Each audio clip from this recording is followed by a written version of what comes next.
రోజు ఒక్క పూట ఒక కుండ నీళ్లు వేయండి. కుండ అంటే ఒక 5 లీటర్ల నీళ్లు.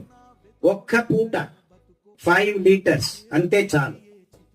అలా 20 రోజులు వేస్తే గడ్డి మలుస్తుంది, దట్టంగా ఉంటుంది. 50 అడుగులు భూమి రెడీ చేసుకోండి. ఈ మొక్కల్ని అక్కడ వేయండి.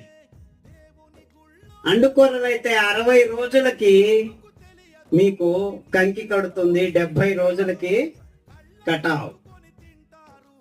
50 అడుగుల్లో మీకు 50 కేజీలు దొరుకుతుంది.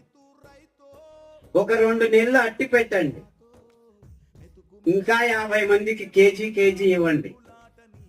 ఇలాగే నీళ్ళలో నానబెట్టండి 48 గంటలు, 72 గంటలు బట్టలో అట్టి కట్టండి.